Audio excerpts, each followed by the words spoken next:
and welcome to American Catholic History. If you like American Catholic History, please help others find it by sharing this episode and giving us a 5-star rating wherever you get your podcasts. I'm Noelle Heaster-Crowe. And I'm Tom Crow.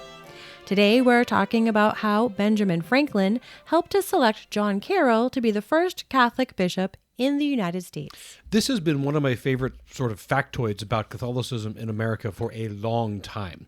Ben Franklin, one of the most iconic founding fathers, Poor Richard's Almanac, the guy with the kite and the key, the first postmaster general, signer of the Declaration of Independence, founder of the University of Pennsylvania, inventor of bifocal lenses, ambassador to France, the guy on the $100 bill, that Ben Franklin. Yes, that Ben Franklin also helped to choose John Carroll to be the first Catholic bishop for the United States of America. Because of course he did. Of course. Now, keep in mind, Franklin wasn't even Christian. He was deist, as were a number of the founders. Right, but, God works through whomever he will, and in this case, Franklin was the man in the right place at the right time to toss some weight behind his friend, the Jesuit priest John Carroll. Right. So let's talk about how this all happened. Sure. Our starting point is February of 1776. The Revolutionary War had been raging for about 10 months. The shot heard round the world was fired in Concord, Massachusetts in April of 1775. The Continental Congress was working on the Declaration of Independence. And they're also concerned about allies and trying to get the British subjects in Canada to join in the rebellion. Yes, the Continental Congress decided to try to persuade Canada to join the 13 colonies in rebellion against the British Crown. Now, Canada, of course, was a former French colony, so they were French-speaking and Catholic. So the delegation needed to speak French and needed to show sympathy to Catholicism. Now, they chose a 3-man commission of Benjamin Franklin, an aged diplomat, Charles Carroll, an enormously wealthy Catholic who had studied in France, and Samuel Chase, who was Protestant but who lived in Catholic-heavy Maryland. Now, they thought Samuel Chase's presence could show that Catholics and Protestants could live in harmony. Mm-hmm. But then they thought they could do one better. Actually bring along a priest. Right. Sure. So the Continental Congress asked Charles to bring his cousin John, who was a Jesuit priest. Yeah, Father John at this time was living at his family's Maryland farm called Whitemarsh. Maryland law forbade Catholics from having churches out in public, and the Catholic Church could not own land. No priest could buy land for the purpose of building a Catholic church. Also, priests were not allowed to act or present themselves in public as priests. They could, however, own land as private citizens, and they could build a building on their own land in which Mass was offered. So they would build a chapel? Yes, a private chapel. And they could make this chapel open to any neighbors who might want to come by. Sure. And this is what happened at Whitemarsh. Nowadays, the chapel at Whitemarsh, which is still there, is on the grounds of Sacred Heart Parish in Bowie, Maryland.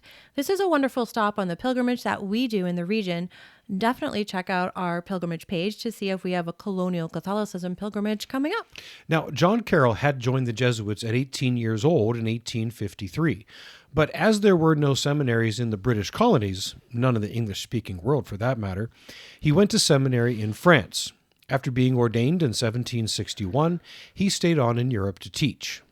But then the Jesuits were suppressed in 1773, so he came home. He and a bunch of other, now former Jesuits, set up a community at Whitemarsh where they worked as farmers. They also, of course, ministered to local Catholics in their private chapel. They were still priests, just not Jesuits for the time being. So Father John was busy, but he had time for a trip to Canada. He was also sympathetic to the cause of liberty and independence from Great Britain. It was, after all, British-backed law that persecuted Catholics in the colonies.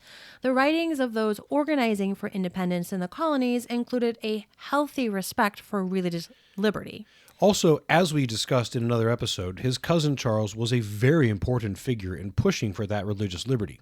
He was the wealthiest man in the colonies, and he eventually helped to write the Maryland State Constitution, which included religious liberty. So Father John was willing to join the expedition with that expectation.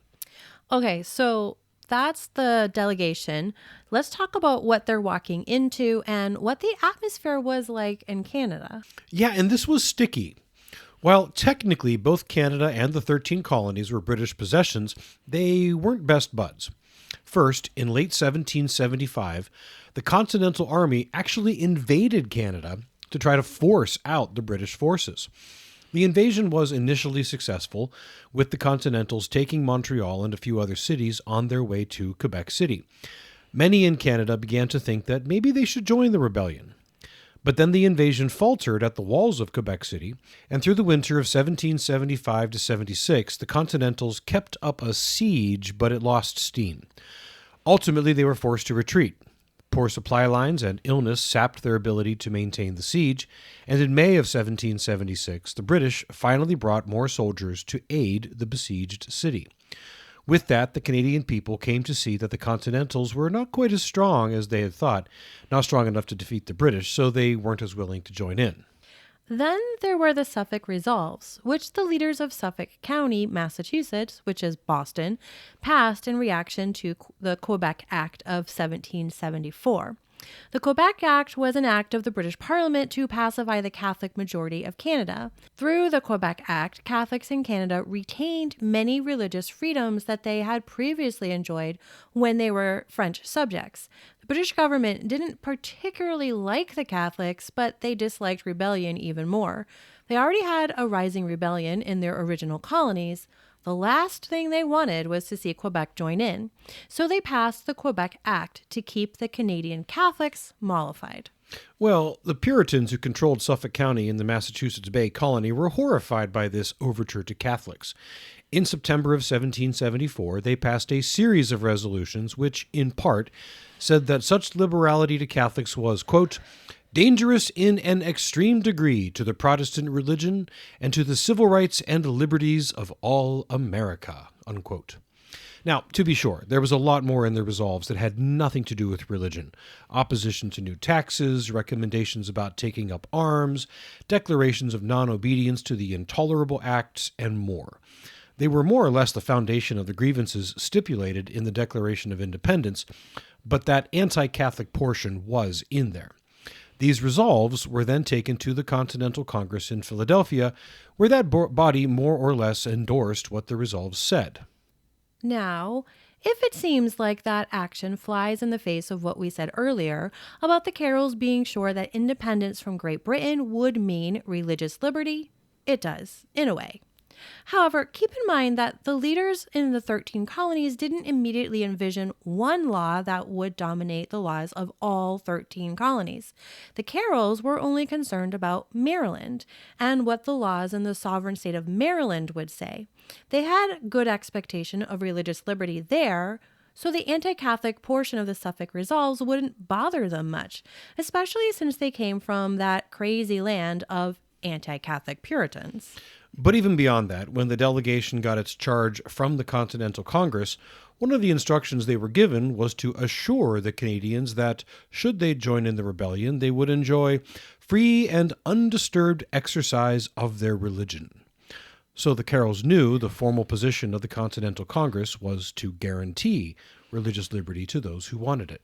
Yeah, and that's all well and good, but the Catholics in Canada viewed the Continentals' commitment to religious liberty as suspect, which you kind of don't blame them for. Of course. They already had religious liberty under the Quebec Act, so why would they trust the assurances of a Continental Congress that had no real power and could not actually guarantee that what the things would be like should they win the rebellion? So anyways, all of that said, this is a situation that the delegation was walking into. Not a happy set of circumstances. No. It almost seems like a fool's errand, and it seems they knew it before they even set out. But go they did. Now, they set out in late March 1776. It was a cold and miserable late winter, traveling from Philadelphia up through the wilderness in Pennsylvania, New Jersey, New York, and all the way up to Montreal. Montreal was still occupied by the Continental Army at this point, so it was Canada, but under the control of friendly forces. Ben Franklin was 70 years old at the time, and he was already ill when they set out. He even wrote to friends about the possibility that he would not survive the trip. He wrote, quote, I am here on my way to Canada, detained by the present state of the lakes, in which the unthawed ice obstructs navigation.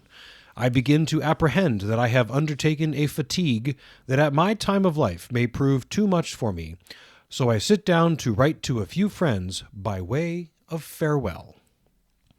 When they finally got to Montreal at the end of April, they received an almost universally cold shoulder from the Canadians. All the buzz and excitement of joining the rebellion had faded due to the fading away of the siege at Quebec City.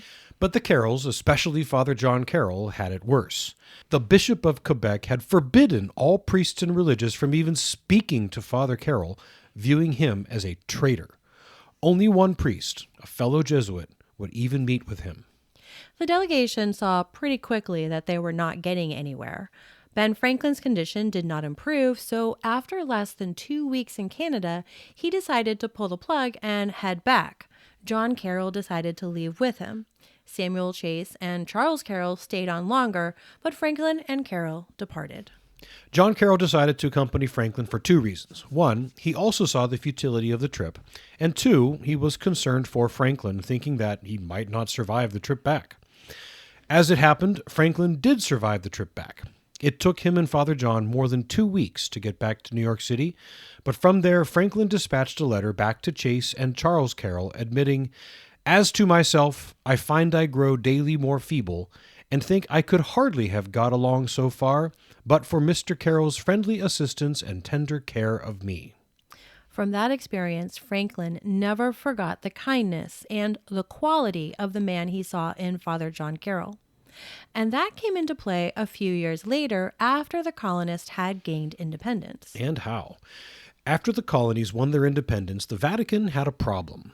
The Catholics in the new nation were still under the jurisdiction of the Vicar Apostolic of the District of London. Keep in mind, England hadn't had a regular Catholic hierarchy since the late 1500s. But in the late 1600s, the Vatican erected apostolic vicariates and sent bishops to oversee the missionary work. Naturally, the Catholics in the colonies were subject to these apostolic vicars. After the war, this arrangement was simply untenable, since it left the Catholics in America in the position of still being subject to a British authority. Their loyalties could be questioned. Also, as we know, religious liberty did come through in the new American nation, first on a state-by-state basis and then in the Federal Bill of Rights. So suddenly a whole lot more Catholics would be moving to this new nation for that religious liberty. Absolutely. In the early 1780s, the Vatican decided to take the first step and name a priest as the superior of the missions in this new American nation.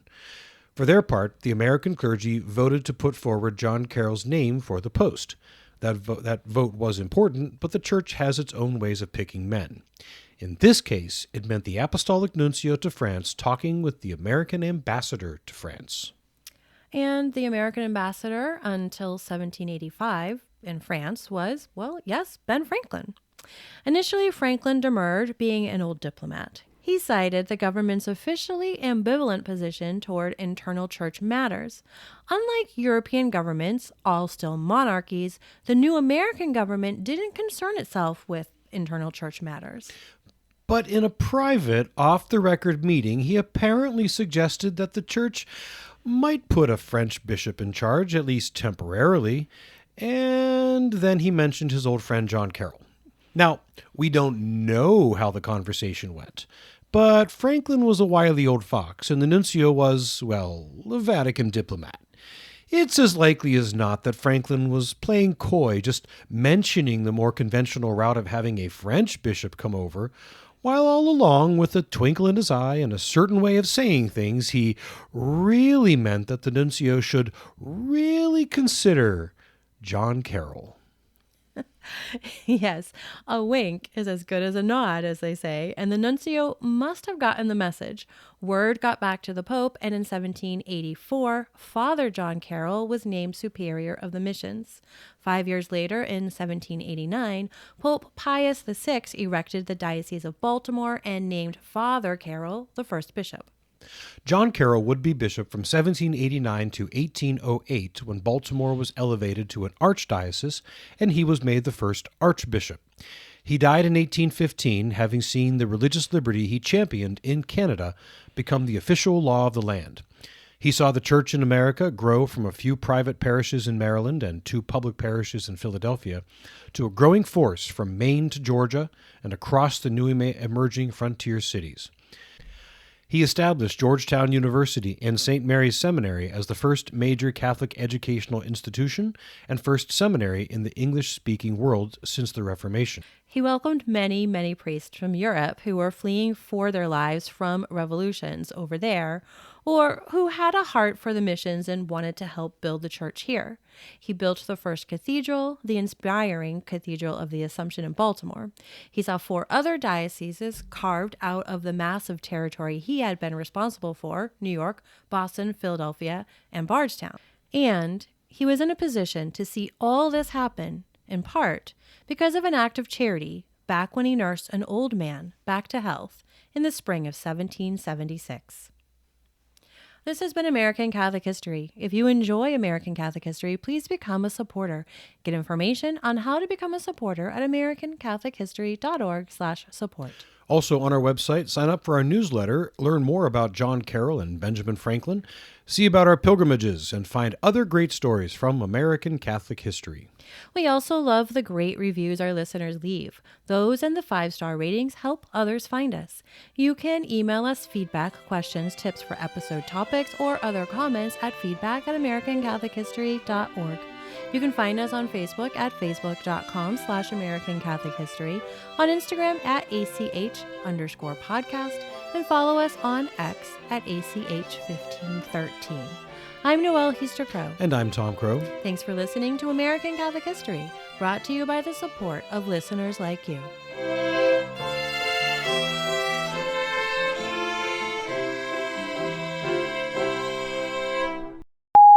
He established Georgetown University and St. Mary's Seminary. It says seminary. I know. He reads whatever is written. Okay.